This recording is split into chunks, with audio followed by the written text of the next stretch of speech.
Again, a very warm welcome and very good afternoon to everybody. Thank you very much for making your time and spending your time here on Valentine's Day to listen to us explain to you about our run for SGUS. We're all from NTUC LearningHub. So here we were going to cover 4 different SGUS today.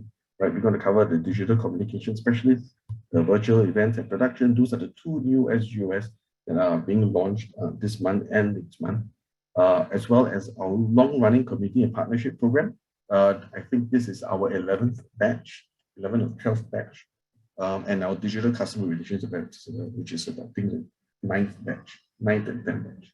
Okay, so we've been doing this since the very start of SGUS. You're supposed to only run 1 year. It has been extended for 1 more year. It will be ending this March. Okay, so a little overview. Right, I will be covering a little bit about what the SGUS program is about, as well as the community and partnerships and the digital customer relationship ambassador, because these are the 2 programs that we've been running for a year plus. Okay, and then we will have Andrew.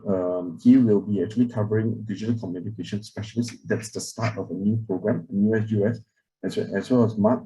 Andrew and Mark are our partners, and he'll be covering virtual events and production right there in June. And the last portion, we will actually have a job search and placement support. Noah will actually be coming in, and he's our head of job placement. So in LHub, we actually have a team of people who actually support job placement, and he will actually cover all the venues and the support elements that we have in place for SGUS participants to actually find gainful employment. And of course, then we have a live Q&A session. As I mentioned before, please put the questions in the Q&A. We'll address them as we go along. Please don't put them in the chat because the chat keeps scrolling up. The Q&A is recorded and we can see that and we can answer it so that everybody else can see. If individually 100 people send us the same question, then we'll be answering the same question 100 times. So we will not be looking at the chat, we will be looking at the Q&A, right? Some of the questions we'll answer along the way, and hopefully some of the questions will be answered as we present. At the end, those questions that have not been addressed, we will then address them. All right. Okay, without further ado, let us go into what exactly is an SGUS program. Okay, so it's a 4 to 6 month long training program designed for Singaporeans and PRs to be competent in future-ready job roles. So all these job roles are things that we have currently or moving forward in the future. We feel that it's going to be an uptick in job opportunities. For all these programs that you are seeing here, the 4 programs, they are all 6 months long. Okay. So how do we do this? So this is either structured training. So it's multiple courses you'll be taking, close to about 26 different courses over the span of 6 months. So 26 courses is a lot. So your calendar will be very, very packed. In between, as you pick up the skills, every 2 months we will have a capstone. It's a mini project that everybody will do together as a group, small groups, so that you will bring your own experience from your own industry and apply them with the new skills that you learn into a more applicable format. And you all can learn from each other as well. Okay. So basically, when we started designing SGUS programs, we have to see what jobs are there, right? You want to know what are the jobs that, what are the skills that employers are actually looking. So digital marketing is like all the way up there, as well as project management skills and data analytics and IT support. So many of the courses or many of the programs you see, they are replication of these courses as well. So some course like data analytics will be in one course, it will also appear in another SGUS. Because these are common skills that nowadays every employer actually wants people to have.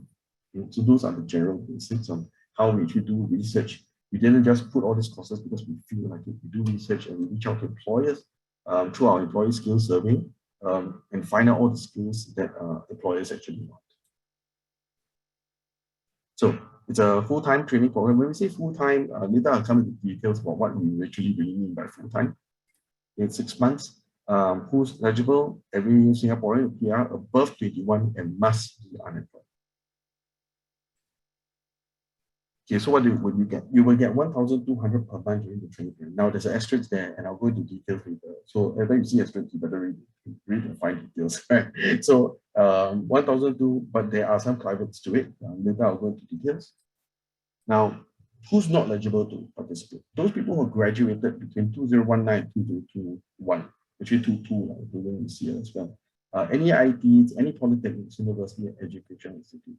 When we say graduate, what does that mean? It means anything with a certificate. So if you receive a certificate, a diploma, or advanced diploma or degree from any of these institutions during the time, then you are not eligible for this SGUS.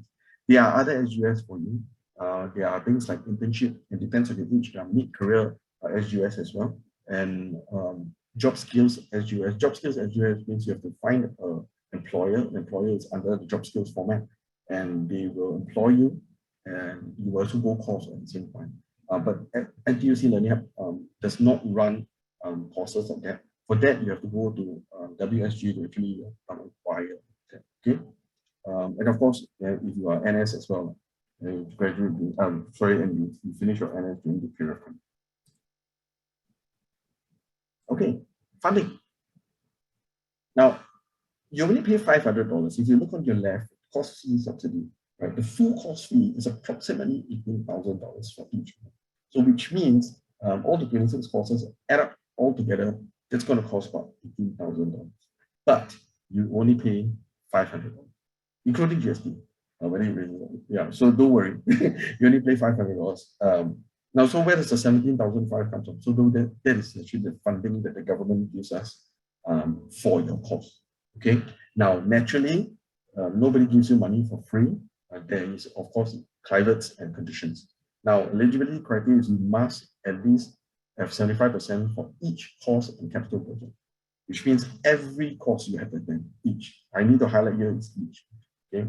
And you sit and pass for all the assessments and capstone. So you've got to pass every course, and you at least must attend 75% for each course. Because if you don't attend 75% for the course, you can't take the assessment. So automatically you fail. And what happens? We have to do a makeup class for you. Now, because your schedule is very, very packed, you have 26 courses, you just do a mental calculation of 26 courses, average 2 to 3 days each. Every week you're going to have course. And some weeks, especially if February is a short month, it's going to be packed, right? So having makeup classes will clash into your schedule, and therefore your SGUS is very likely to be extended because of this. You must take it. Now, on the other hand, you also have training allowance that's given by the government, right? 1,002 every month up to 6 months, total of 6 months.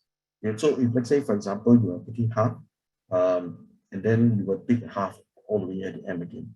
It'll all add up to 6 months. I'll go into details later. Okay. Now, the eligibility for this would be 75% attendance per month. So, hypothetically, you can get your training allowance, and yet you still have makeup class. Must you still attend the makeup class? Yes, you still must attend it, even though you've taken the training allowance. Because on the left, you see your cost fee subsidy. It requires you to at least attend 75% for each course and pass each course. So if you fail or didn't attend the course, but you still get training allowance, you still have to attend the course. You will literally have to pass all the courses. Okay. I've covered some of these. Once we gainfully employed during enrollment, minimum 2 years work experience. Laptop, desktop, very important. During this period of time, we've been in COVID for like 1/9, so it's going to 2 years, going to be 3 years running. And most of the classes are on VLC, okay, all on virtual. Okay, so that becomes a problem. So you need to have a working desktop and laptop. Okay, you cannot have attended any other SGUS before, either mid-career pathway, training institute from any other SGUS. People ask me, so how do I know whether it's SGUS? If you have taken a training allowance from a previous long training course, and I say long means a couple of months, then it is very likely it is an SGUS. Okay. We also need to know if you do have any learning disability or any kind of physical disability that will hinder your learning conditions.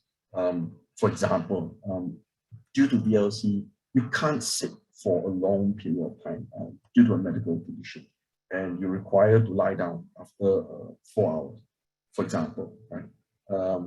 Just let us know, and we will try our best to cater to your needs. Due to the fact that this is an open program, we may not be able to. But if you do not let us know during the interview session and with you highlight yourself, and only when you join the course, then this could be a very problematic situation moving forward during the conduct of the course itself. Okay, so this must be all highlighted during the interview. Okay, so what do we need? We need commitment, right? This may include weekends. Good news is 4 of my programs all don't have weekends.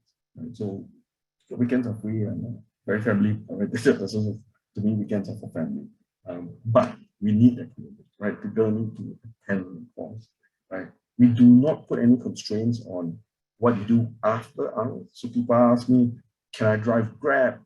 Can I sell Hokkien Mee at night? You can do anything after those hours. Those are fine. However, if you see point 3, we will strongly discourage people from taking any part-time course at night. When I say part-time course, means diploma, degree courses. It is very heavy.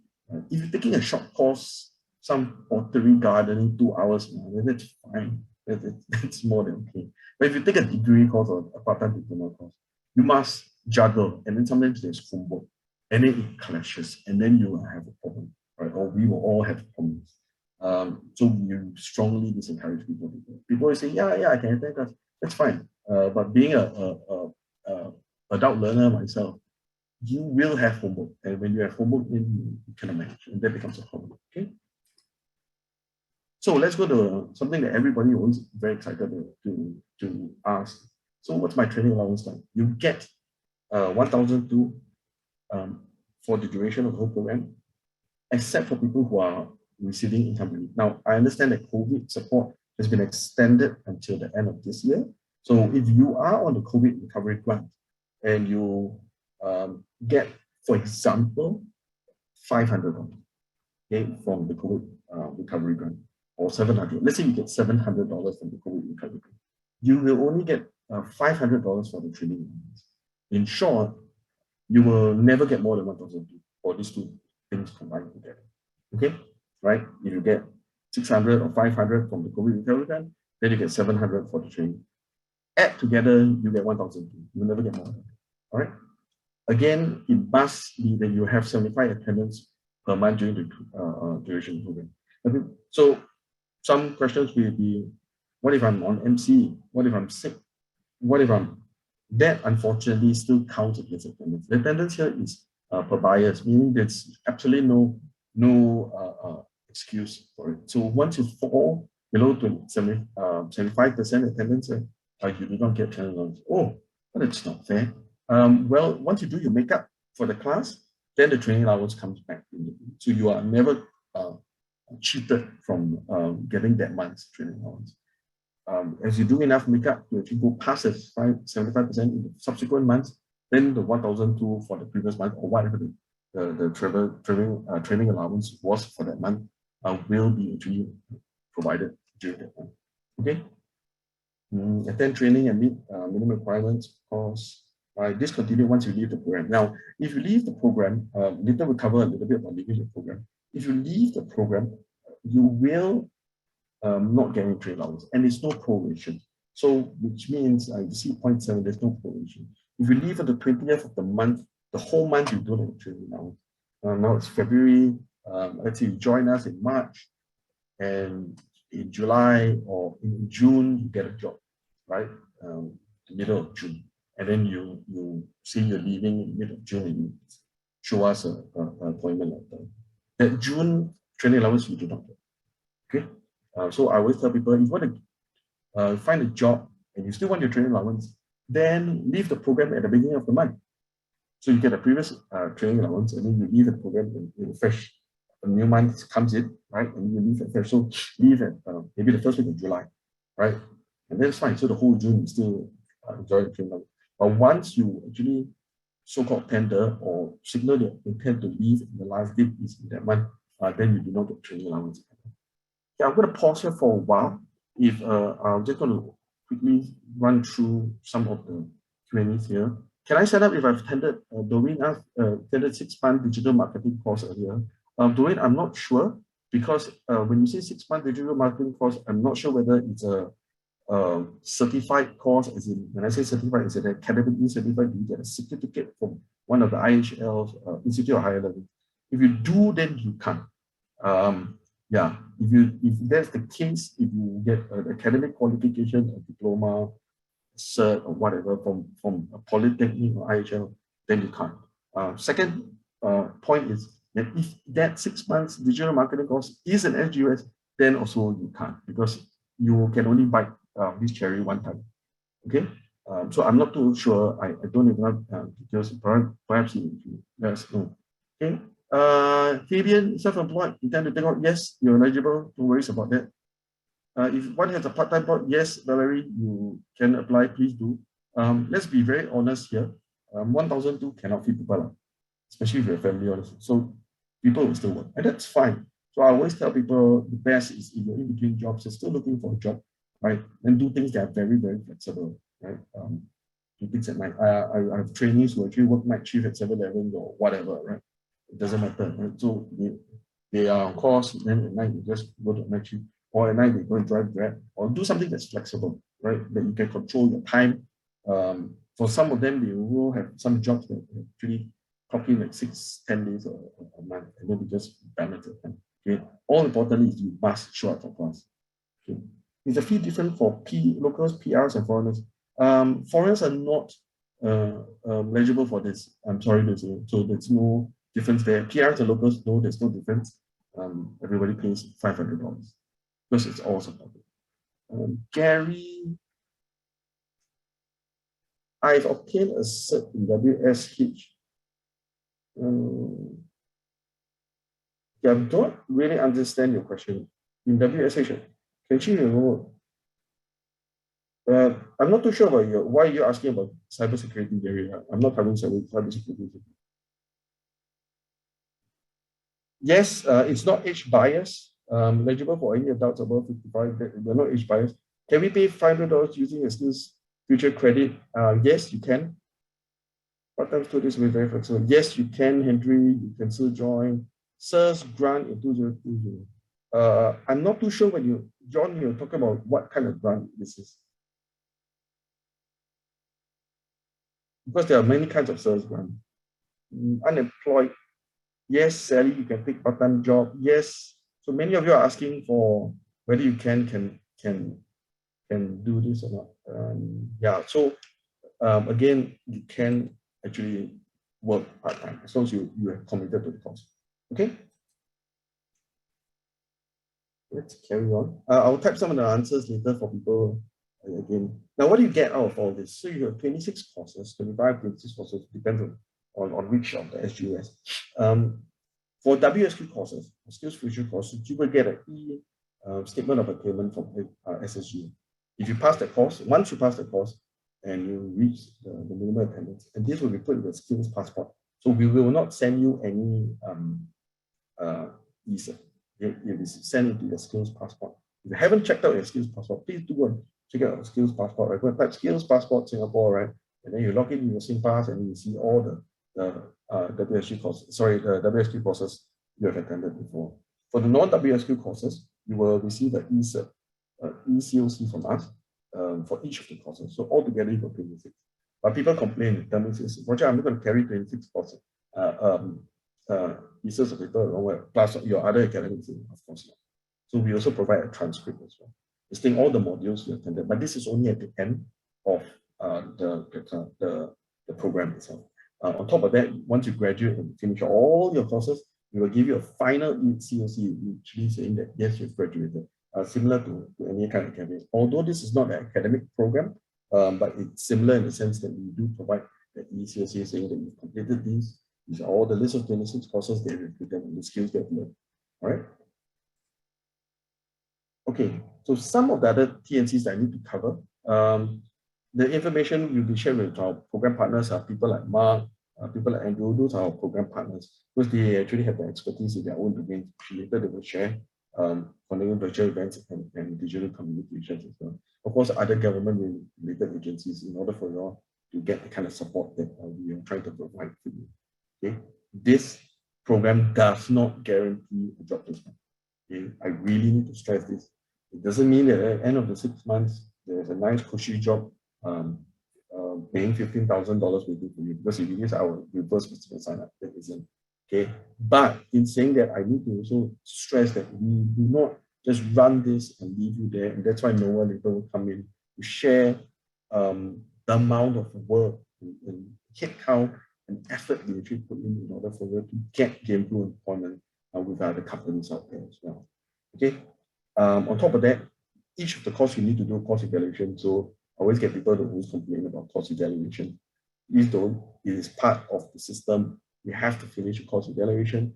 And after the course finishes, it is also, we will probably need to reach out to you every 3-6 months after you finish the course in order to get some feedback about how you're doing, where are you now, are you gainfully employed, is everything okay? Please do reply to us because we need to give this feedback to the government agencies. This is important for everyone. I need to stress this because everybody is part of the ecosystem. So if you let us know what's good, what's not so good, and we let the government know what's going on, then this makes our taxpayers' dollars work harder, right? Or not, we'll be throwing money at the wrong things.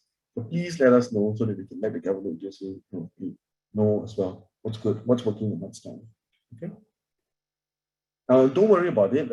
I'll type the answers in Q&A once I pass my time to Andrew. I'll cover these two programs very quickly because it's been out there for about a year, so most people know this program. Okay.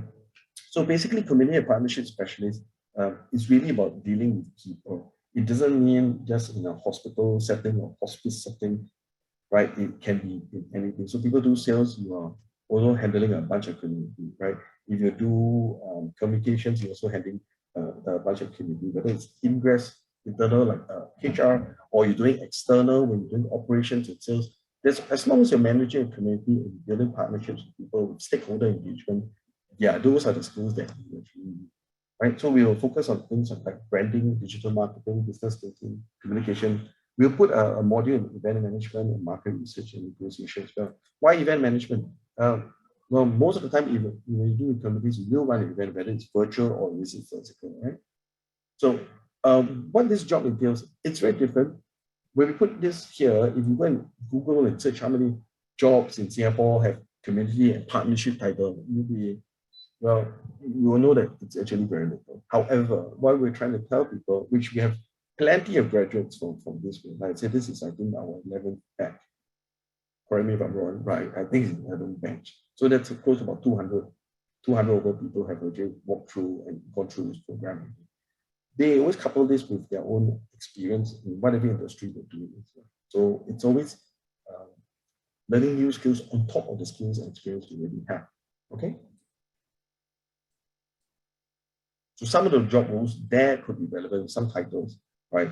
Could be things like even business development, doing program management, anything with the term community inside your partnership. As long as you see the stakeholder engagement, right, and dealing with communities and media, this could be very applicable to you. Okay, so some roles that I've seen before, Changi General Hospital, looking for community partnership. Hospitals like to use this term because theirs will be very dealing with the community at large, about education, reaching out, tell people how to brush their teeth, or stuff like that, right? If you go KKH, you see a lot of community engagement posters around, right? Things like reaching out for workshops, getting feedback, getting volunteers for program. So those are the people who actually help the professionals run all these programs, okay? Right? And of course, then you have community itself, community development, so things like system manager, youth developer for YMCA. So you have things that are more socially entwined. And of course, very company specific, it could be this as well, like even in LP, okay? When we work with the community. What are the courses inside? I won't cover all the courses, we just cover the 6 core modules. So the 6 core modules are emerging trends because you need to know what's going to happen, and some data analytics today, your brand awareness and digital marketing, because you will be dealing with a lot of people. Event management skills, I spoke about this just now, about how to manage events. And also because you're actually reaching out to people and you have to be working with your own back-end business operations and processes, so you've got to know that, and relationship skills and essential soft skills. Okay. People will ask me, Roger, I've attended some of these courses before, or I taught all this. So how? Can I skip it? No, you can't skip any course. You can tell me that you have 30 years relationship building, or no, you can't skip it. There's no exemption for anything. I wouldn't even exempt you. We can't exempt you even though, because it's part of the program. We can't even exempt you if you use a book in your face. It's actually on the back of the book, and you wrote the book, I still can't exempt you. It's part of the program you have to attend every single module, right? Well, if you wrote the book, then you should have no problem passing it. So yeah, just saying. Okay, so the digital customer relation ambassador role it's quite different. This one is really we're trying to train people and give people the skills to be comfortable using technology in a more forward facing forward customer facing aspect. So it could be people in retail, F&B, stuff like that you actually see customers more. For the community partnership, if you're a little bit more back end, you're actually organizing community events, right? Events as a whole, reaching out to a group of people, managing it. It's very different. So this one is really more ground-based, very operational, very forward-facing, which is what some people enjoy. Now, I just want to quickly show you all this is important because customer experience is really important. And this was like when we first started the pandemic, people are so how are we going to recover? People realize that we still want the customer experience, even though with so much technology coming into play. I still want to talk to someone. I still want to feel that I'm trying to get to someone. Has anybody tried to cut a credit card here before? I've been trying to cut some of my cards, and I tell you, it's no joke. It's really difficult. So I am a little bit frustrated so because I can't seem to get a person to tell me to help me out. So it becomes very, very frustrating for experience. I'm sure many of you also have that. People still want that human touch. People still want the customer experience. So here in this course, we're trying to teach people how to work with technology, right? In order for you to still provide that kind or even better enhance the customer experience. Okay. Now, everybody's been shopping here online, I'm sure, especially last year or the year before, right? Now, what is this 1.56? I put it really, really high here. People go online, do shopping halfway, 87%. Just a small little survey of 500 Singaporean shoppers. 87% has abandoned it, right? Because the right customer service was not there, not because the product. They click. They just had a question, right? Or some other issue that they wanted to ask, but they couldn't find an answer. Or they couldn't get somebody to help them. So what did they do? So buy it. They drop it.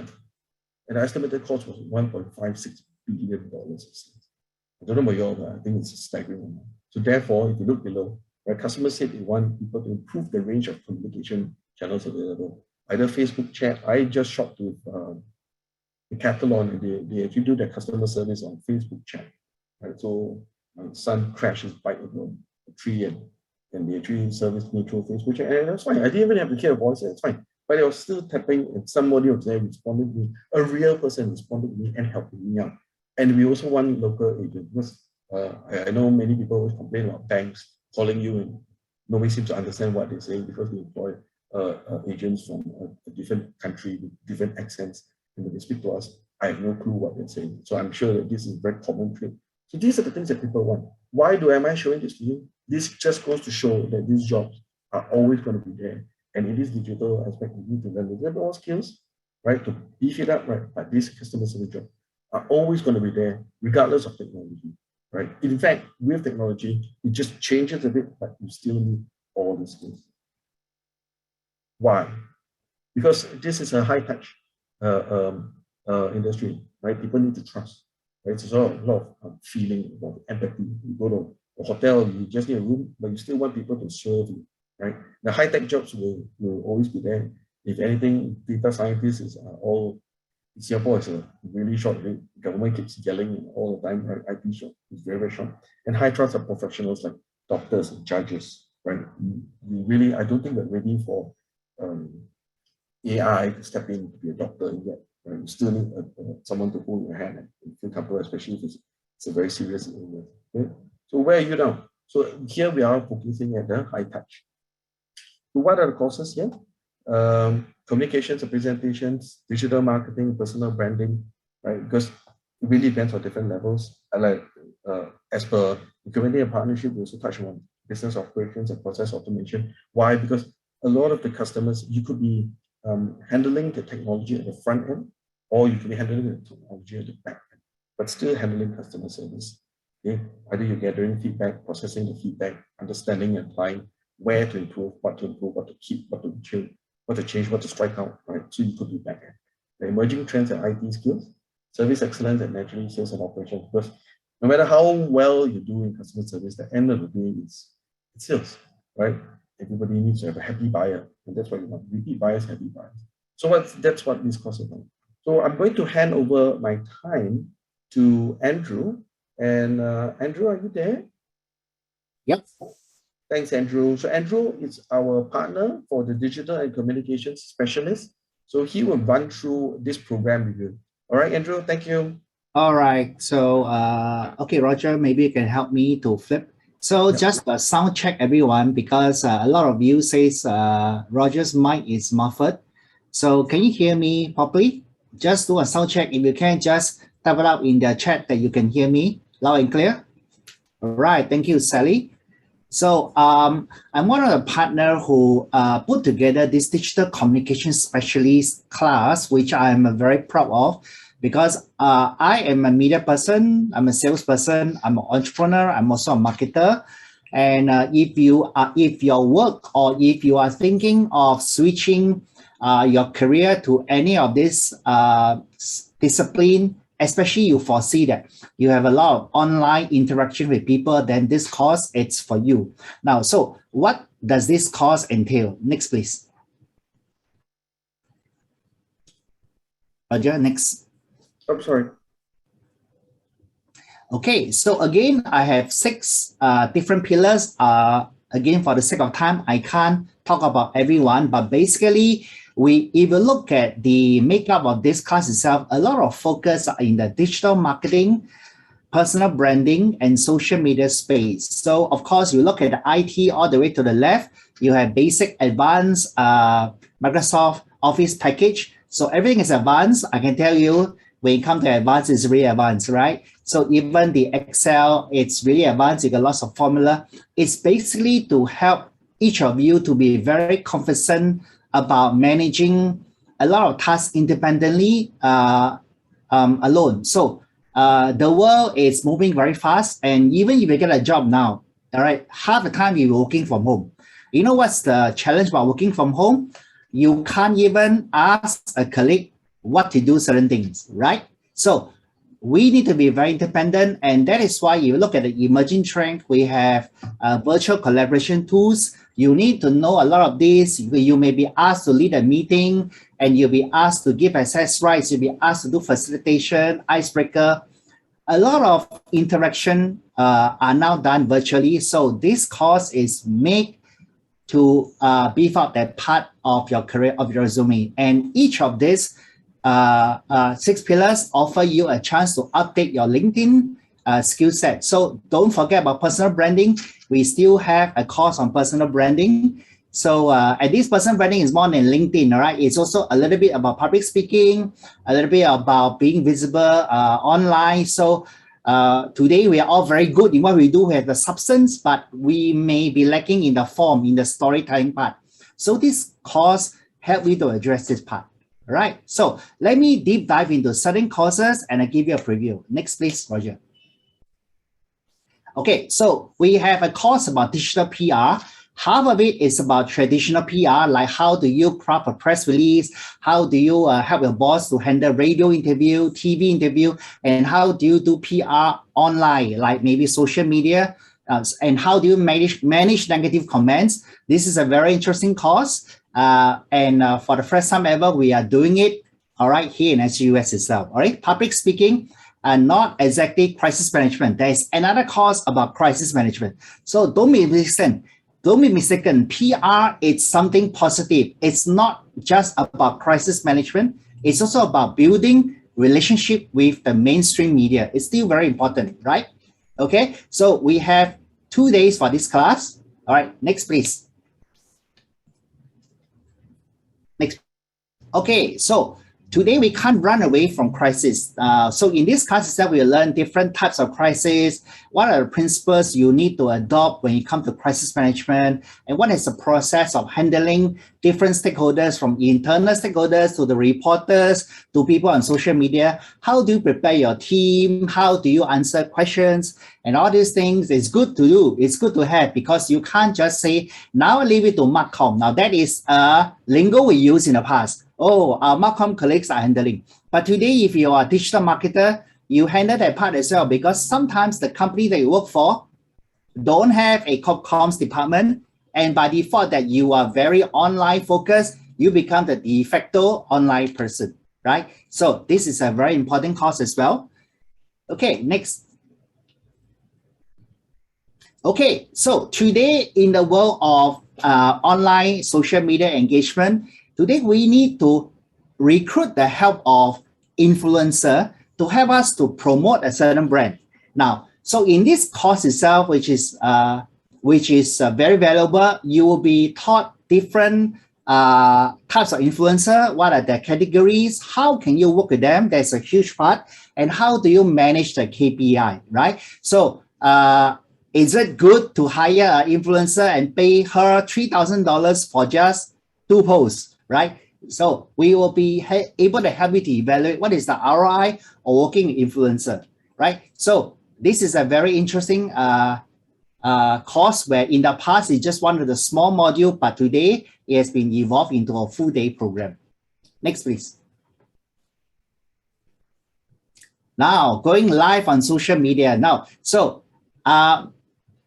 okay, next one, going live on social media. Okay, so most of the courses are actually virtual, but for this one itself, this is classroom because we actually make effort to set up backdrop, to set up likes, to set up a system for you to try to go live. So it's a 2-day class where you will be taught different ways of preparing for live and then execute it. So a lot of you, maybe this is the first time in your life you're going to do a Facebook Live.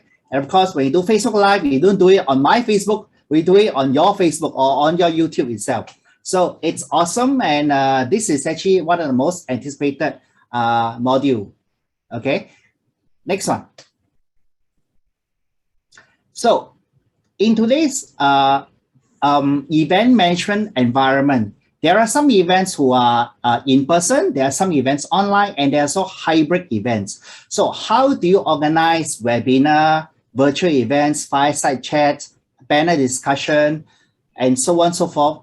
It requires a lot of planning, a lot of marketing, a lot of execution, different way of hosting, different way of engaging people, and different way of following up. So this is going to be the modus operandi for most of the executive in digital communication. So when you do sales, customer service, or even marketing, you can't run away from organizing online events.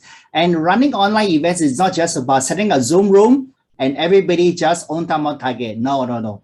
When you are as an organizer, you actually do a lot of things before, during, and after. So we include follow-up as well, right? And you'll be exposed to more than one platform. Zoom is just like a communicator, right? So we'll be taking you through platforms like StreamYard. How do you manage multiple speakers? All the templates about planning. How do you get speakers involved?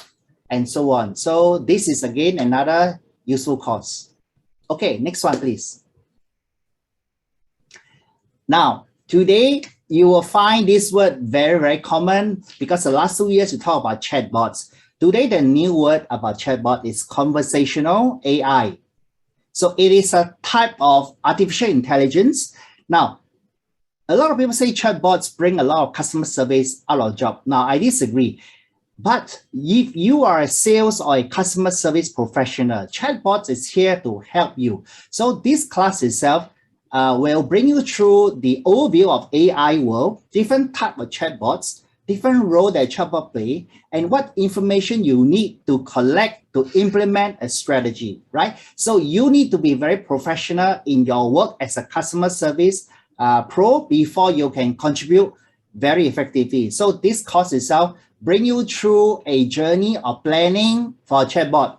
It's not about programming a chatbot, right? So this is not a programming chatbot class. This is a planning and implementation class on chatbots, which is awesome. So now, after this class, you'll be able to evaluate a lot of chatbots that you'll come across, whether they are good or they are no good, right? Subjective, right? So you'll be able to evaluate other people's chatbots. Okay, so next class, please. Sorry, next slide, please.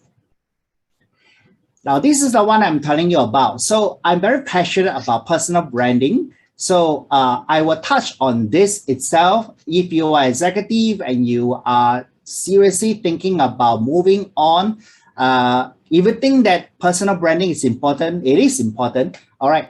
We will cover a little bit about public speaking. We will cover a little bit about writing, publication, and we also cover a little bit about PR and social media, how all these things are harnessed together as an integrated solution to your personal branding. So you can say that this course itself doesn't really have a corporate application. It's really about you, right? So you are one need that your name is often mentioned in the marketplace. You know, you don't have to always pitch or send your resume. All right, we will teach you things like how to network, because let's face it this way, 80% of the best jobs in the world are never advertised. They go to referral, all right? So if you're not in the position to be referred, by the time you get to see a job on a job portal or newspaper, I'm sad to say, those jobs are very challenging, all right? You must be wondering why those jobs are still available, right? And sometimes you see a job, it disappeared. After a few months, it came back again. Do you know why? Simple lah. The person who went for the job quit after 2 months. So please do yourself a favor. Personal branding is not a choice now. It is a must. You do it for your own good, right? Okay, so next one, please. Email marketing. A lot of people thought email marketing is just for blasting the same old message to your subscriber. No wonder a lot of email marketing fail, because today people sign up a newsletter. They have a different customer journey, and customer journey is very important in terms of marketing, because when you know how to chart the journey of a customer, now, if I am on your list and I indicated that I'm willing to come for one of your events, now I shouldn't be receiving a lot of your other emails subsequently, because I have already indicated my interest in one of your offering. Therefore, I should, or I ought to be placed on another path that leads me deeper into whatever I'm interested in. So you will learn how to do sequencing. You will learn about tagging. You will learn about A/B testing, which two email works better. You will be able to evaluate certain email feature where they manage list, sequence, and campaign very well. So email marketing, it's important, and if you do it well, it will be able to nurture your client better going forward. Yes, so next slide, please.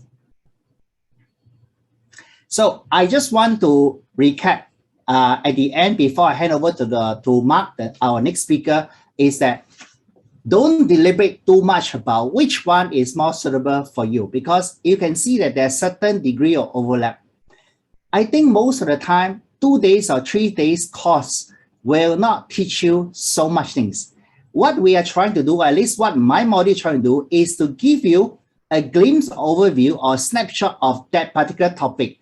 It is on you to do more research if you find a certain topic are very interesting in your career. You can't just expect to take one course in 10 years and that will last you 10 years, right? It will never be. Even for myself, I learn something new every week. All right, so for you, this course, it's not that to show you a master skill level. This course is really to show you what you are interested in and what you are lacking. Please find time to fill up the gap. All right, and we have been trying very hard to do this. The funding is ending, so do not wait anymore. All right. So I will take any question at the end. Right now, I'll pass it back to Roger. Thanks very much, Andrew. I realized Andrew just told me that I'm a little bit muffled. Is it my turn now? Or maybe I'm just slurring my words. Mark, can you hear me? Is this loud and clear? Yep, good. Am I loud and clear? Yeah, thank you very much. Thanks, everyone. So sorry if it's been muffled. I'm trying to do my radio voice. We have Andrew. Thanks, Andrew, very much for sharing. Next up, we are having Mark from the gym, and he's our partner for this virtual events and production. It's a very, very interesting new SGUS. So let me change the slides first. Mark, will you be using this one? This slides? Yeah. Okay, we go through these ones first, and then we go into your pictorials. Okay. Okay, sure. Yeah. Okay, so as what Roger has mentioned, I think the real purpose of why we're wanting to do this event is basically I mean, myself and my partner, we've been in the events industry for over 20 years. And I think in the last 2 years, we've come to realize that there's no such thing as a pure event as we know it 2-3 years ago anymore. Every single event now has a virtual element, from your, Chigway auction to your minister event. Everything has a virtual virtual element to it. So in these days, if you want to do events, you really have to have some knowledge of what it takes to do a virtual setup. How do you actually stream? How do you use vMix and various tools to do it? I mean, let's face it, now we're all experts on Zoom, but 2 years ago, we didn't even know what Zoom was. It was just go fast in a car. That's the only thing you would know about Zoom. So in these days, I think that has changed a lot. And later when I go through our deck, I think one thing that maybe I'll depart a little bit from what Andrew did was, no point me telling you exactly what the course will cater, because at the end of the day, you can all read up about that, and you can actually just Google some of the aspects. But I think what's important is why we will be hopefully good mentors and good teachers for you guys, because we are actually first and foremost an events company that runs daily events. So this is our bread and butter. So we actually practice what we preach. So if you actually come and learn from us, you come to our venue in Jalan Besar, and you get to do it hands-on, and you get to experience what the industry is experiencing. So as I quickly will go through this deck, I mean, more or less, as I mentioned, you will learn different elements, live streaming, virtual events, all the emerging trends that will come on what the future of events is in a post-COVID world. I'm reading from social media and events, that part. These are the things that we'll cover. Green screen technology, AR, VR, hologram. What are these buzzwords, and how do you actually use it to jazz up the experience for your attendees? A lot of it is really just a visual element. It's really I would say sometimes really just a gimmick to entice and to make it a little bit better, but mainly it boils down to how do you actually get people interested. So that will also be covered in the fundamentals of events, from booking venues to those kind of other different things. How do you actually take center stage and command an audience? I think that will be covered as well. And how do you basically organize, manage, and get the best results for your hybrid event? So whether you pre-market, how do you post-market, how do you actually use data that you actually gain from a live event to actually promote your future events, and lights, camera, stream. So basic, very technical stuff, like what kind of lighting to use, what kind of cameras are good. So you will, again, like as what Andrew has mentioned as well, so you will not be a complete master after these classes, but especially for our courses, which are a bit more hands-on, you'll definitely have a good fundamental and insight into what the events industry is, or the future of the events industry is rather, and whether or not it's something that you want to look at. And actually, as what Roger mentioned, it's unlikely that there'll be any job that will be guaranteed to you after the course. One thing I can mention for sure is that the events industry is technically lacking a lot of people who can do all these hybrid skills, and who can actually stream and all that. And we are desperately looking for people to do all those things, because again, as I mentioned, this is something that only have been happening in the last 1.5 years. So a lot of people who actually do all events and the setup and building of sets and all that actually need to pivot, and then while I can't guarantee for sure that you will immediately get jobs, there are definitely a lot of freelance positions available for people who actually can do streaming and can do all these virtual events well. So Roger, we'll go back to the slides that we prepared.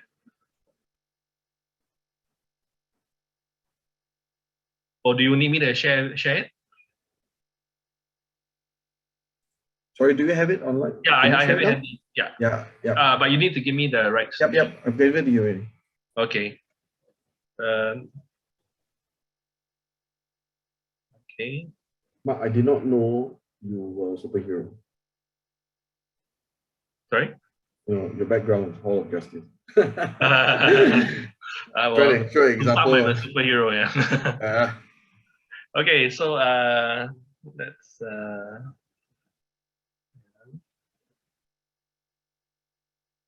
okay. So what are we? So the gym, I think we like to call ourselves a cloud studio. So that's what best describes us. We are essentially a multi-use, multi-purpose studio for corporate events, esports, entertainment, the likes, as well as training. As I will show you later, these are some of the events that we have done.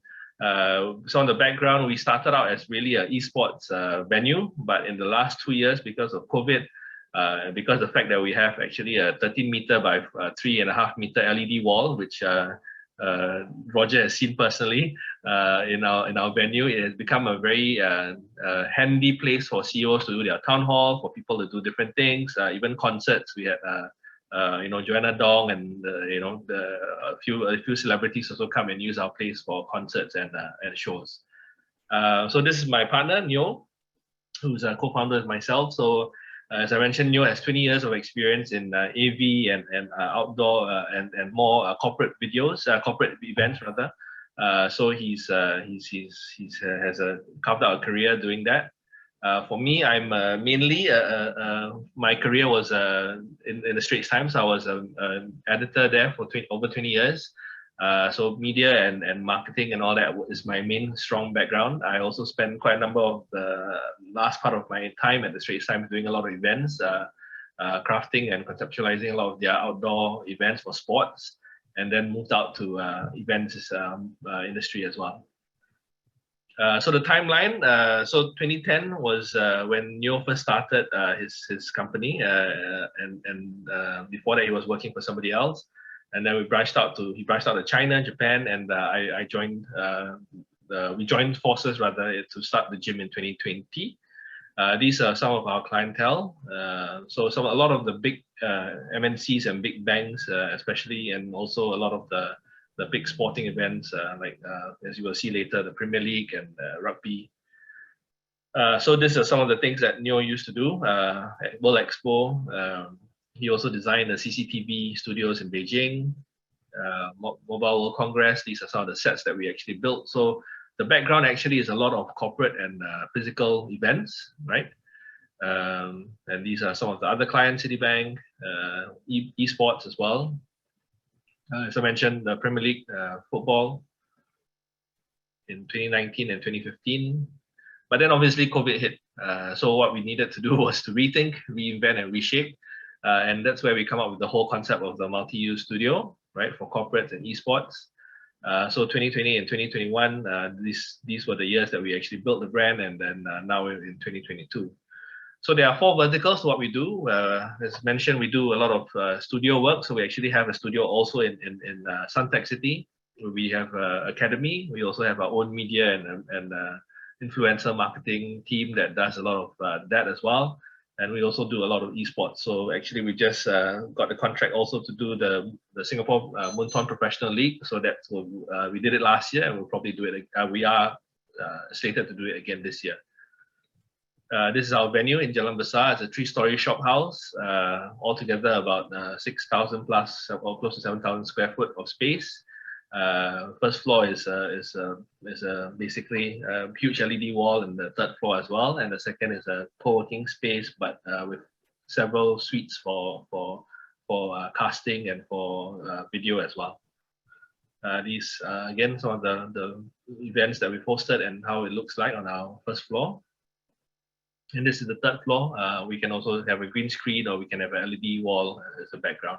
So you'll be doing things like that. You'll be figuring out what is the ideal lighting system to use.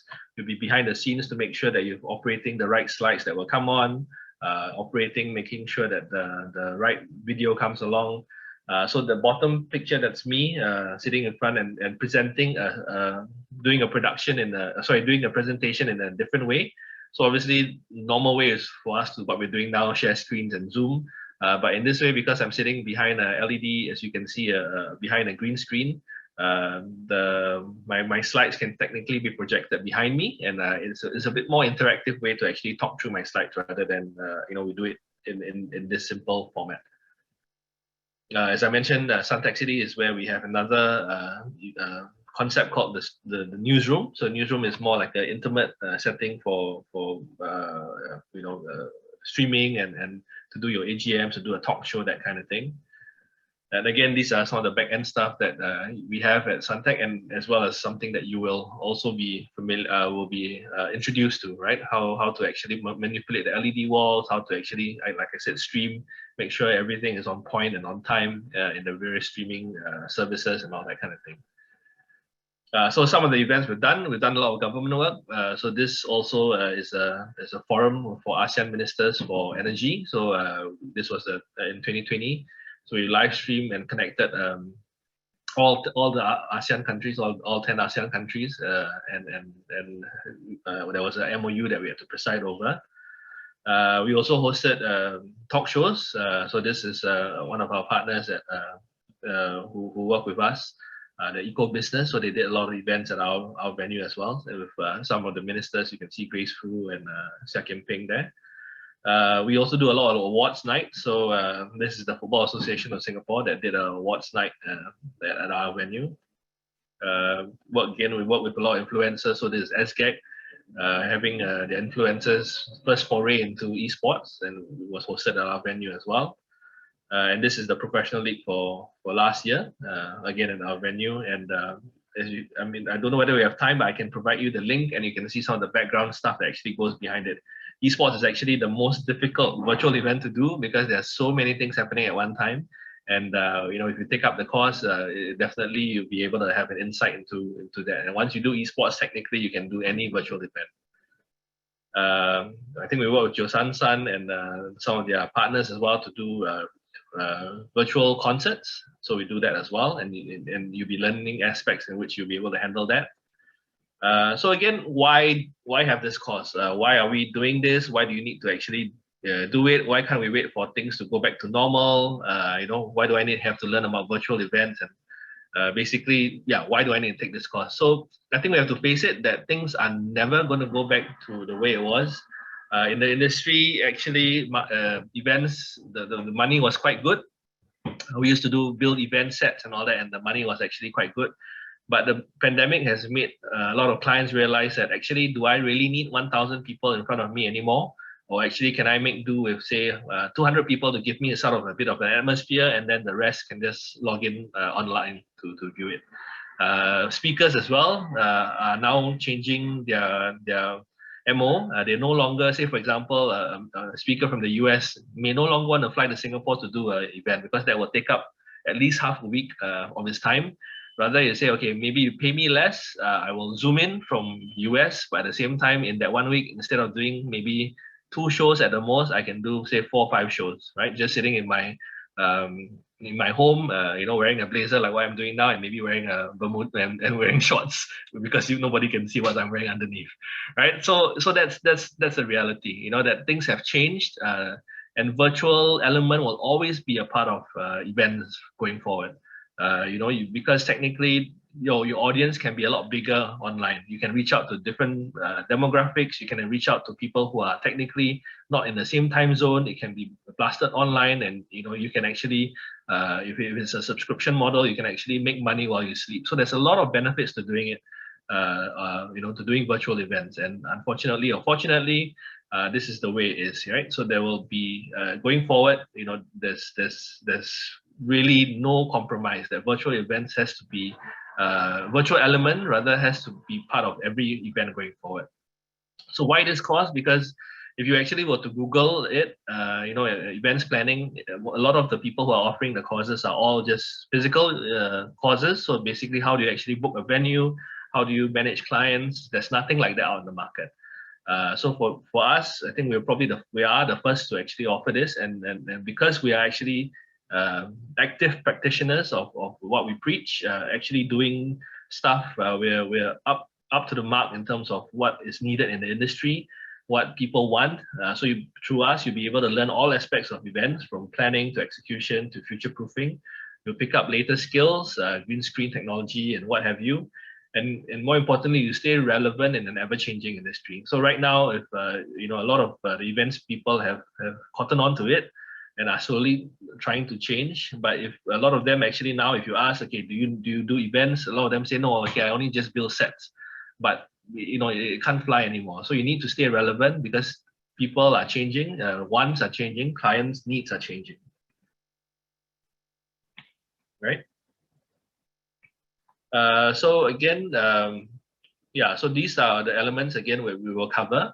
How do we actually have to prepare? How to prepare for a new world in the hybrid industry? So again, these are the things I mentioned before. These are the 5 elements that we will cover in this course. Again, why from the gym? As I mentioned, you're actually learning from a daily expert who's actually practicing industry expert. You have your classes in the actual studio, and the equipment that you see here, with the lights and the LED wall and the state-of-the-art cameras, are all worth about 2 million. So it's a working, functioning studio. And you have the opportunities to be immersed in the industry for freelance roles, as I mentioned, because to be honest, we are actively looking for freelance opportunities for some of our jobs. Who can benefit from this? Definitely people who are in the PR event industry, but HR personnel as well, because a lot of times nowadays, you're asked to plan your own C-suite meetings, your own AGM. So that's also a good thing to have if you want, a skill to have if you want to transition to PR. SMEs who want to improve the way they pitch for your stuff, and even if you are soon going into job interviews, as I mentioned, if you are presenting your resume and sitting in front of a Zoom like that might be an interesting way to sell yourself rather than just to share screens, right? And anyone and everyone who is actually willing to communicate and do video conferencing, so people from Wang Lei to ministers. So again, I put this slide because this is obviously a skills future skills that we're looking at, and there's a lot of correlation, whether you're former tourism industry or whether you're in the hotel line. The last 2 years have made it such that that you no longer need to be a CNA or the SPH to be a broadcaster. People like Wang Lei are suddenly overnight broadcasters themselves. So likewise in the tourism industry and hotel industry, it doesn't mean that now we all have to just think of new ways to actually sell our services, sell our attractions. There are many ways to do it. So the whole last 2 years have sort of just changed the way people see and view presentation, digital presentation, and all that online. So I think that's a good skill sets to have. Like I meant, like this slide sort of shows, it's a mixed match of everything. You have media training, you have infocom training, and you have design training. Every aspect of it is sort of mixed matched into these courses that we're offering. So again, these are some of the previous courses that we worked with LHub. So this was introduction to virtual events that was attended by a very diverse group of people, from trainers to people in the tourism industry to people in the sports industry as well.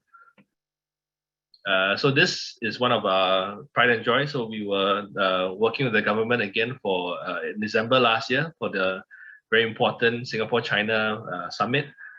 So we can only show this because we have to sign a lot of NDA stuff, but this is a good sense of what is needed to actually host a high-level event to make sure that nothing fails, because obviously Singapore's reputation and our personal nicks are on the line, and to make sure that everything works well and is seen well.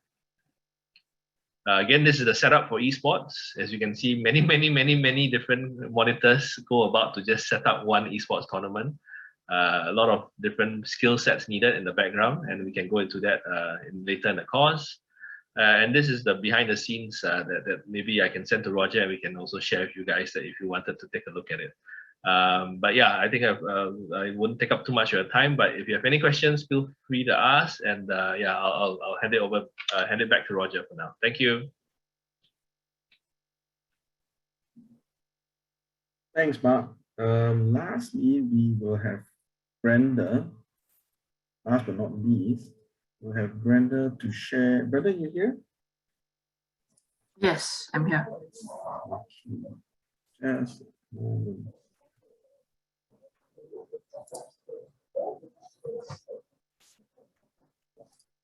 Okay, Brenda's going to talk about the job support that we have.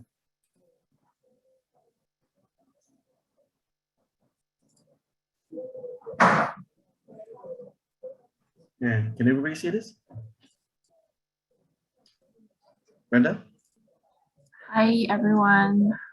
Thank you for being here. I'm Brenda from NTUC LearningHub. So I'm in the job placement team. So we have like a team that help you guys in your employment journey. This is just we have some initiative to help you along the way. If you were to join us as an SGS trainee. So first, we do have professional photo shoots previously, but due to COVID, it's delayed on pause right now. But in future, if things are getting better, definitely we'll have photo shoots. For photo shoots, we also highly recommend that maybe for now, you guys could go for a professional photo shoot on your own for your own CV. So we definitely highly recommend you guys have that on your own if we are not able to provide that service. This is because we highly recommend to have also two resumes with and without a photo, so that those websites that needs you to upload resumes sometimes have a size limit. So it's great to have two different resumes at hand.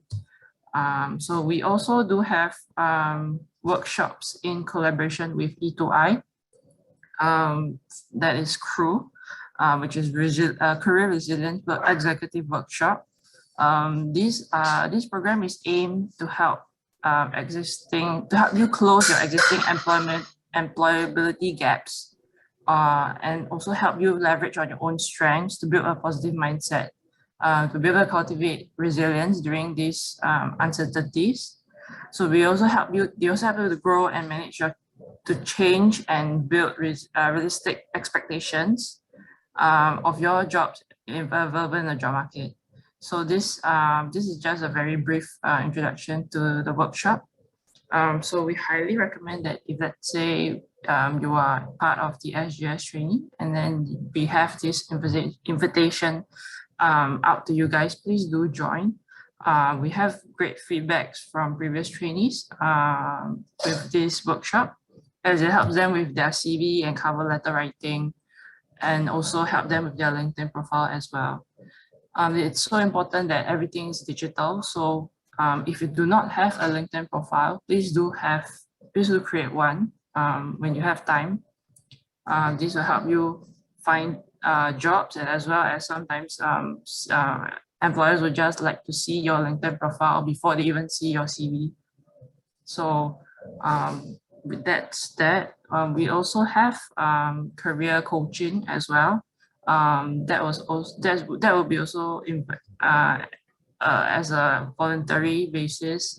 We do enroll you guys in a cohort, but we do encourage you guys, highly encourage you guys to participate as well.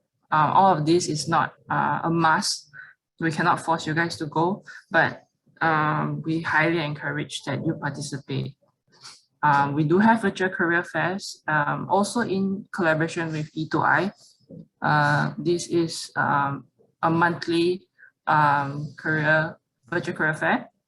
So we do invite employers that we pitch SGS training to. So please do join because the employers understand what you are going through as an SGS trainee, and know that you are not like a fresh grad, and you guys have working experience prior, and are trying to upgrade themselves or yourselves during this time.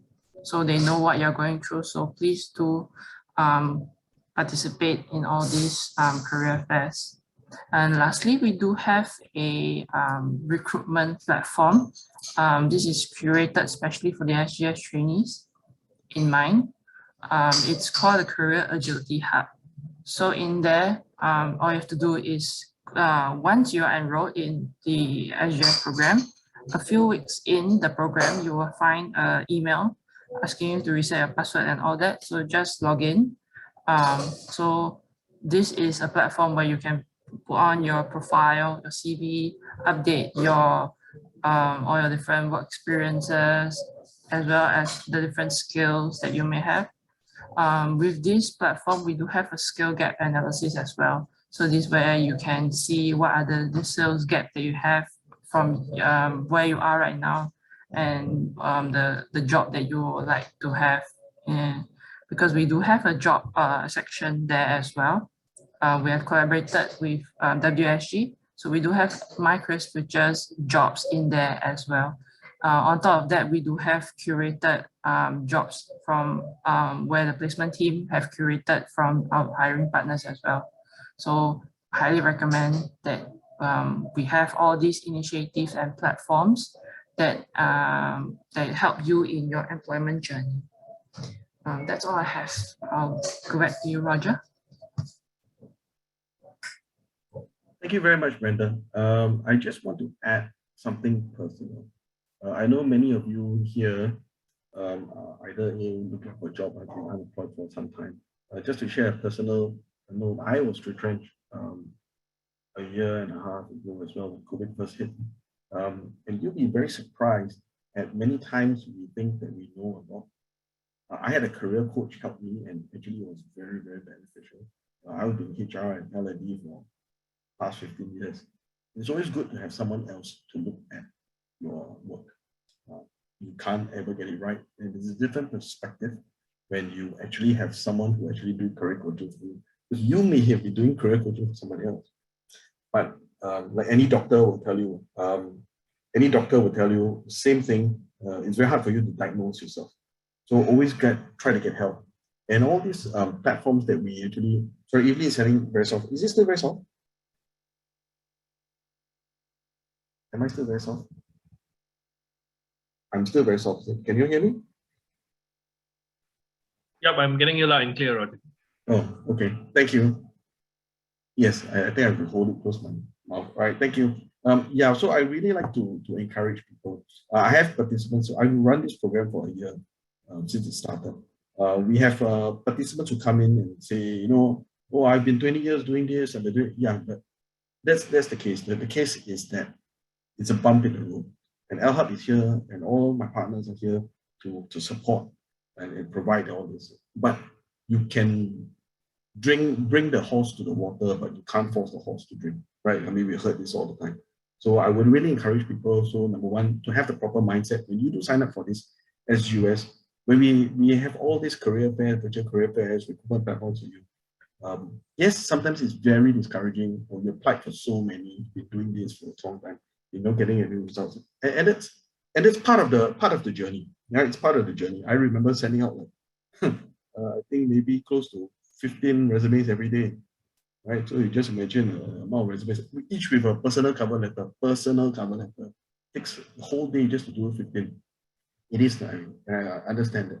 What I'm saying is, LHub can do so much. My participants, my partners here, Andrew, Mark, can provide their expertise and so much, but at the end, the horse must drink the water, right? So really the skills that they can impart to you, how you actually combine it with your expertise, your experience, as well as all these other services that we actually do provide. And mind you that many SGUS training providers do not have this, because we are LHub and we work with E2I, we have a virtual career fairs, and we have a dedicated team actually do this, to go down to other big companies and actually talk about SGUS. So therefore, we always encourage people to, when they get on board our SGUS, is to put their in their resume that they're currently an SGUS learner with LHub on what program. But because we do go around selling this program to companies, saying about this program, what these people do. All right. Okay. So without further ado, I would now leave this for the Q&A. Okay. I've answered most of the questions there. Thank you very much, Andrew, for helping me. It was very, very helpful. Henry is asking about the NTUC member 250. I believe so, but can you bear with me? I am rechecking to confirm.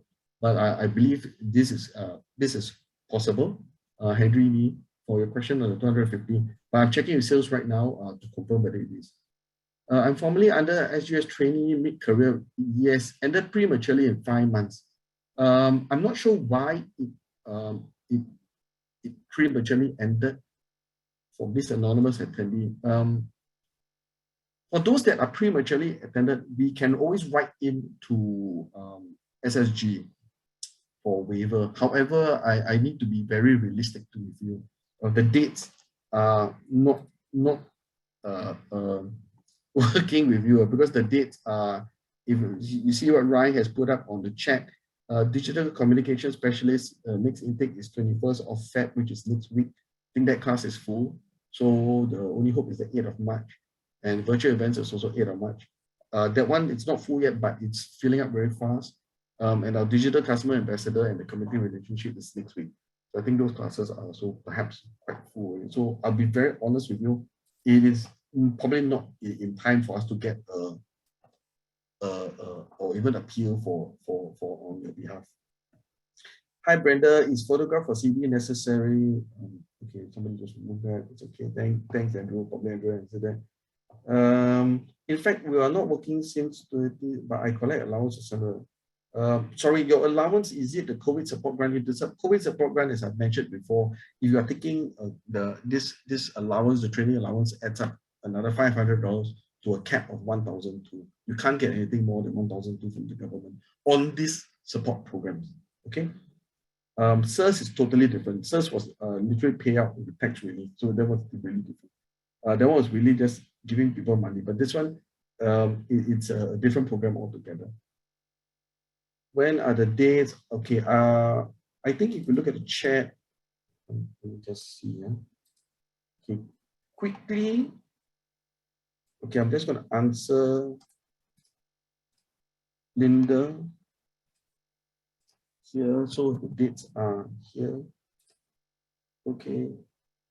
Well, I'm currently overseas. Okay, if you're overseas, it is very difficult for you to come back in time to do this, to register. It's not impossible. I say the dates are the time is working against you. Okay, so if you are eligible to come back since it's the last intake, yes. I mean, if you come back in time, then yes. But as Andrew has correctly pointed out, the last is in March. Okay, and it's not only for LHub.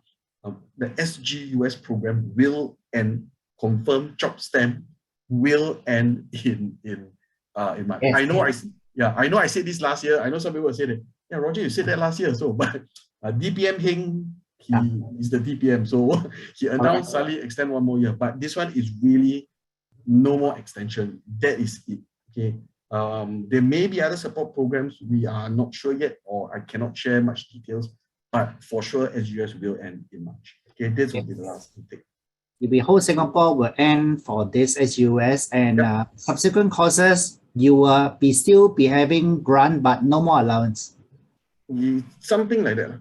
Yeah, no more allowance. Okay, so I hope I answered that. Any assessment other than the SGS required? Each course there is an assessment, right? So you have to pass each course's assessment. This is blank. So can provide internship attachment after the program. Okay, what you're referring to, as I've mentioned, is really a job skills program or an internship program. And that's why earlier on, I think there was another person who was asking, I graduate in one night, I still cannot find a job. Why LHub say that we exclude? I need to stress, these requirements is not LHub. Okay, these program requirements are not from LHub. It's not from the training program. These are SGUS decided by SSG, Skills Future Singapore, the government. Okay, these are the requirements that they actually put on us. If we take you in, we don't get the funding. So which means if we don't get the funding, we have to take from the trainee $18,000. Right? So no way we're going to take you $18,000, right? Because we only take $500 from you. The $17,500 we need to take from the government. Those have conditions, and therefore these are the conditions that are stated. So it's not something that we decided. Okay. KP, so to answer your question, internship attachment, all this falls under SGUS internship for people who recently graduate. That falls under WSG. There's also a mid-career change, a mid-career swap program also falls under WSG.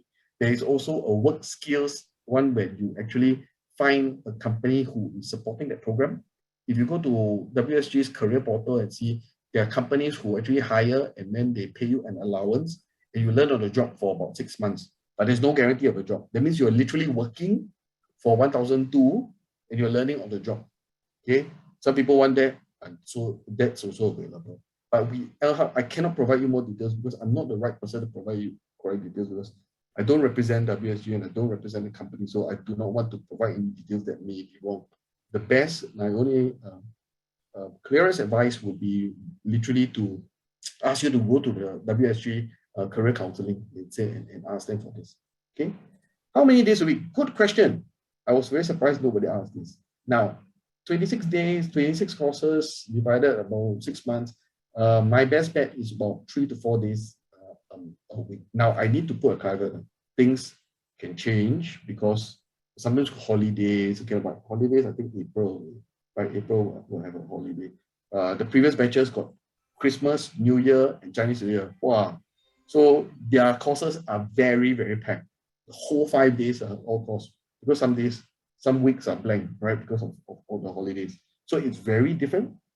It's very hard for me to say, but I will guess my best bet is about 3 to 4 days a week. Okay. I'm under a company for a term contract which ends in April. Okay, but once past April already, you can't register for this. It ends. This SGUS ends in March, so we can't help you there. Shortlisted candidate will have to do an interview. What is the interview about? Okay, Sally, the whole idea is for us to actually check back you very quickly whether you, number one, understand what the program is about, what the commitments are, and whether you understand the commitment and requirements. Also, earlier on, I think there was a question asking me, is there any academic requirements? And the answer is no, even though I put diploma there. We do evaluate people from case to case basis. If you are a GM of a hotel and you don't even have a diploma, I would think you're smart enough to even know better than me, right? It's a matter. We also need to see your experience of what you have learned before, right? Or what is your position before. The reason is very simple. It's not that we're trying to exclude people, but if you join a course that you will not understand what is happening, then the next 6 months for you will be very, very, very, very, very painful for everybody, right? For example, just now Mark showed a lot of virtual events, right? It's very exciting, right? Those pictures are actually what you guys are going to do.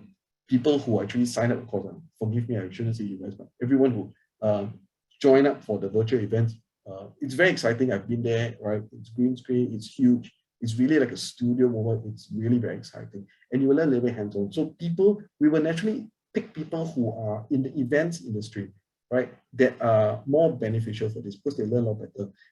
But if you feel that you're technically inclined and you can learn a little better, and you, as well as you've done marketing before, and you feel that you can do it, that's fine. And that's the reason why we have interviewed. What we do not want is people to sign up for SGUS and then say, oh yeah, this is not what I want. Why are you teaching all this? I don't want to learn this, right? Or we also want to tell you what is in the course in detail so that at least you know what you're getting yourself into. It's 6 months, right? It is a long period of time. Okay. Sally, I hope I answered that question. How many times a week? Okay, I've answered that before.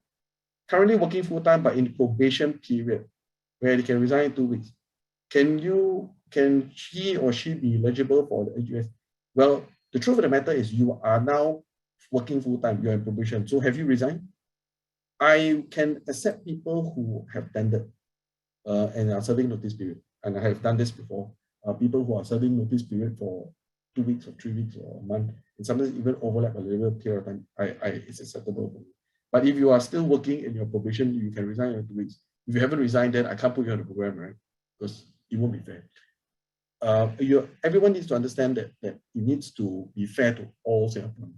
There's only a limited amount of slots available. If I give it to one person, I can't give it to another person. So in order for us to be beneficial to as many people as possible, that really needs that help as well as can benefit the most from the programs, then naturally we tend to be a little bit picky about it. Okay, you still can't hear me clearly. Okay. Which courses are on Zoom only? We can't go through every single one, but about 90% of the courses are on Zoom.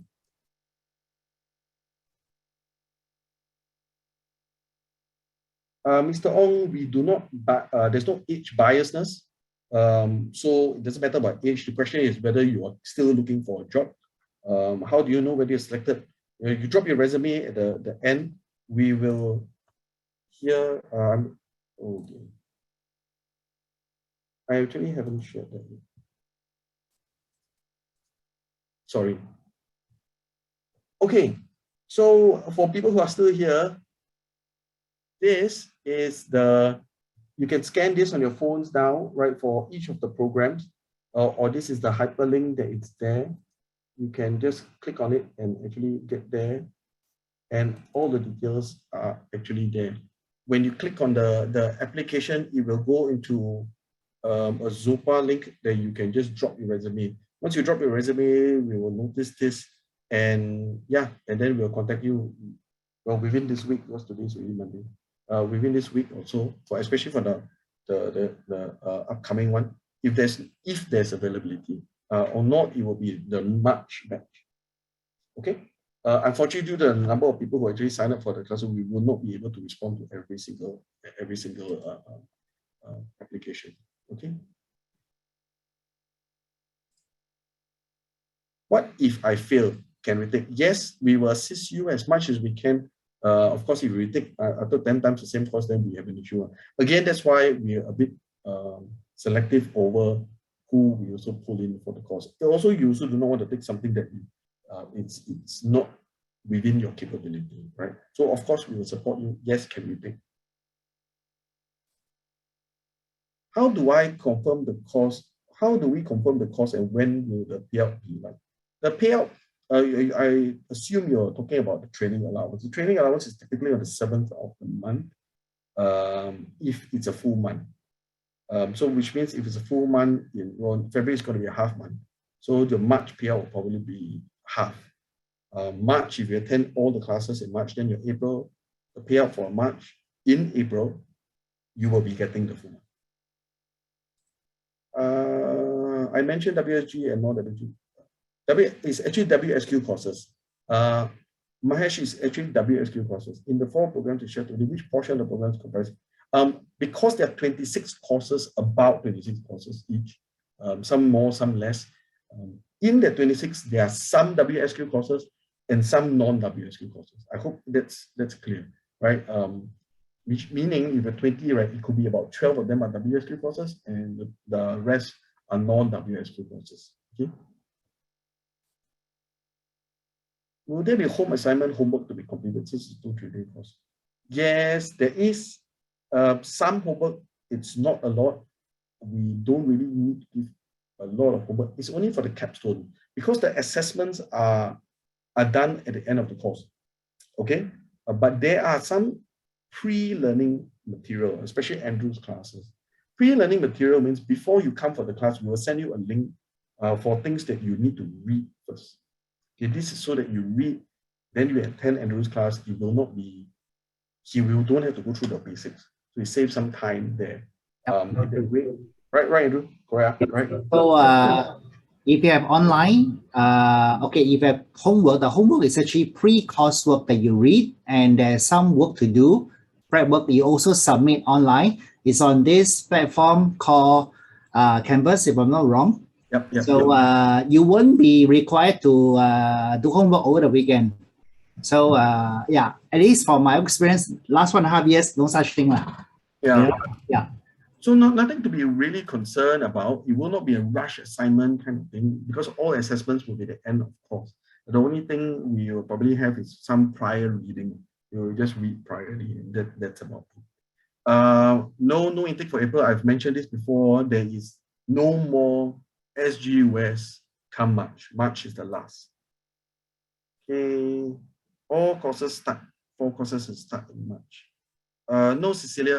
Actually, I put that there is what is better is that if you go to the links right now that I've shown, right, you can actually go and take a look at the dates that are available. The community partnership and digital customer relationship, I believe the last course is starting next week.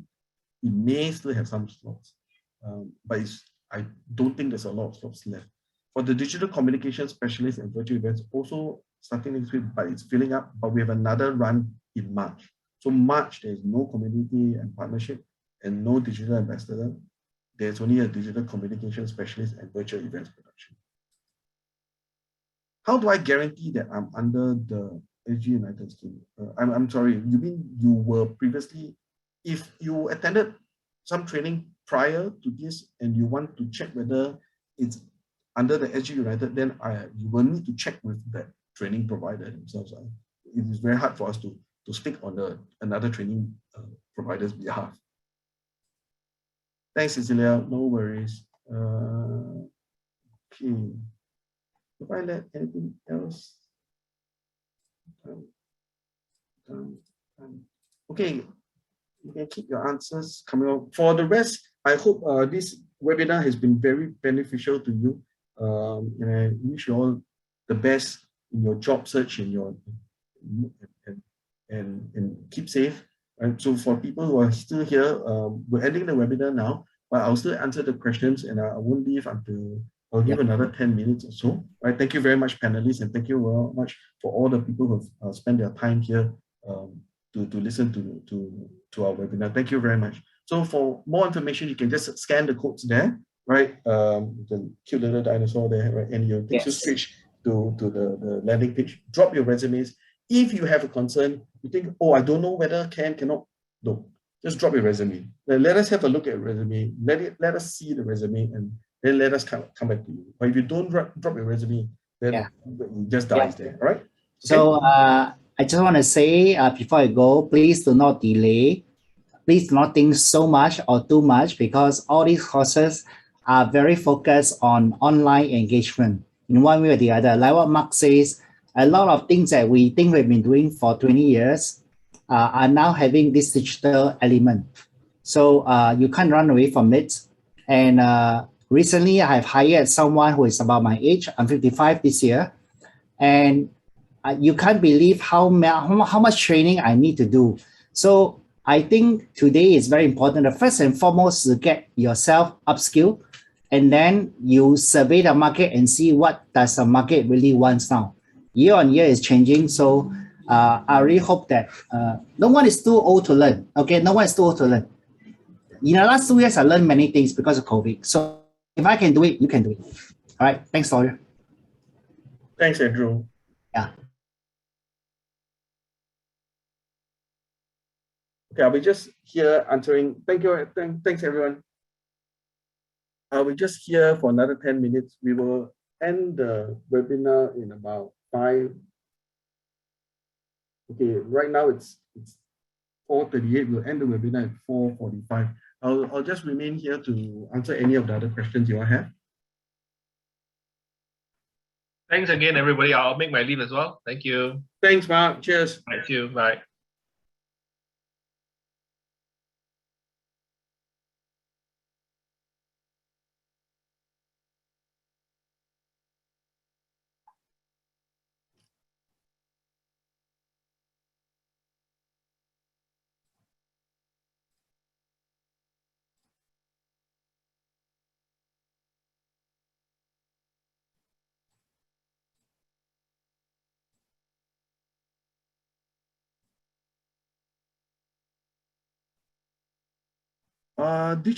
Isabella, digital marketing and graphic design specialist. It's not covered here. I'm not sure where you are looking. Is that in LHub? If it is, then it's under another product division, perhaps. And so I really can't answer the question. I'm very sorry.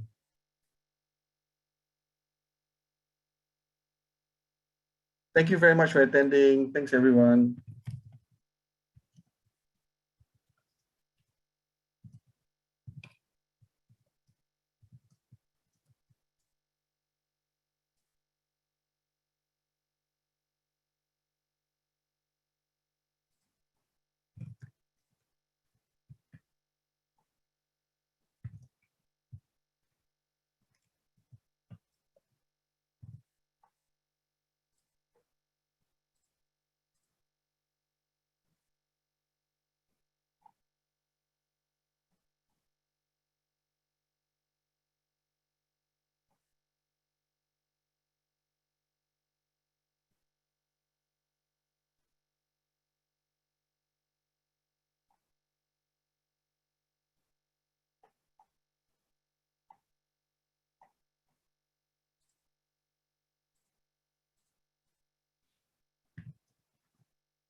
Hi, Brenda. No.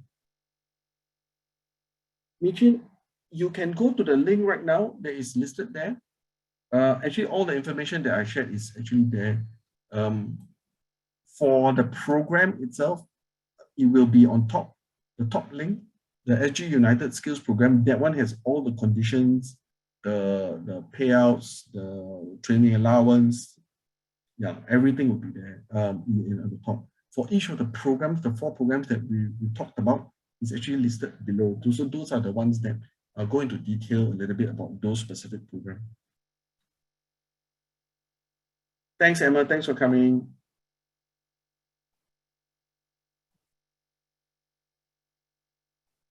So I do realize that some of you will have some other issues here and some questions.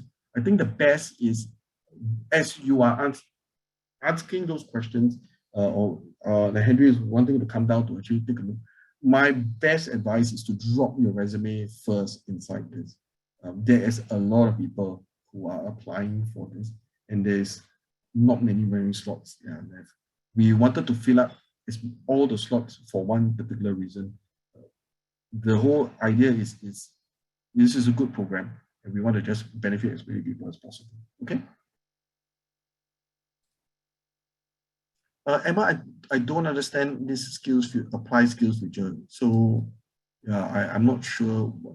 Mr. Ong, I'm sorry, I'm not in charge of VR game specialist. I'm not sure whether you also replying. You see the LHub one. Good question. What is the difference between community partnership and digital customer ambassador?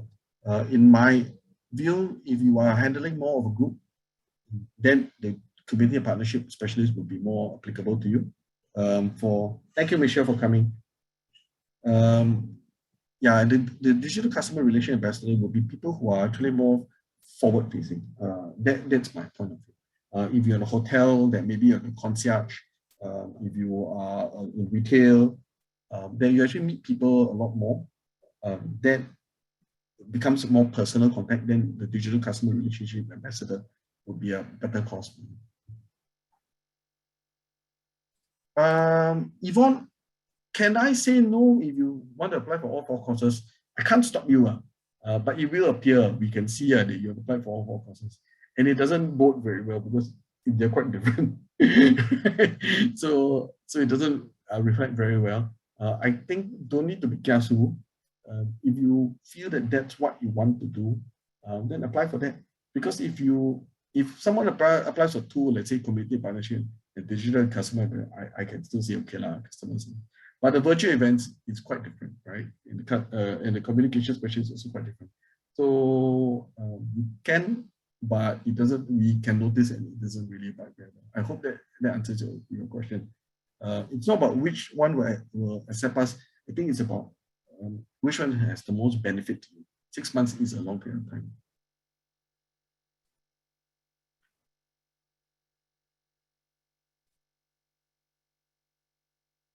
Mr. Ong, I really can't answer your question. If you're going to apply for another course, I think it really is up to you.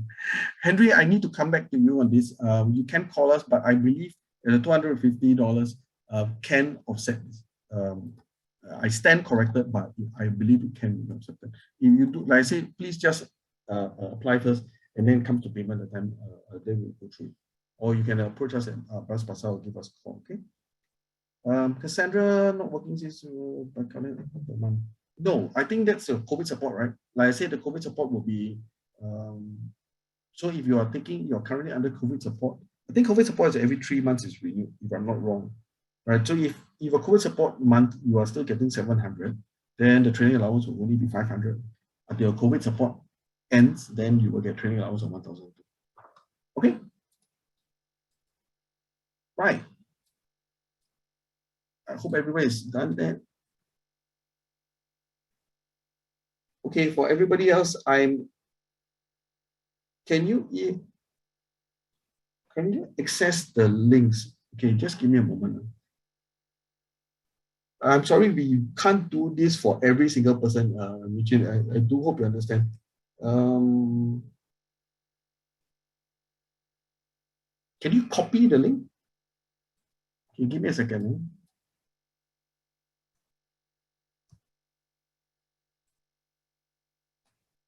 I'll put the links here, okay? Yeah, I'll do that. So that's, okay, the link is self-explanatory, right? Which program it is. I do need to put the title.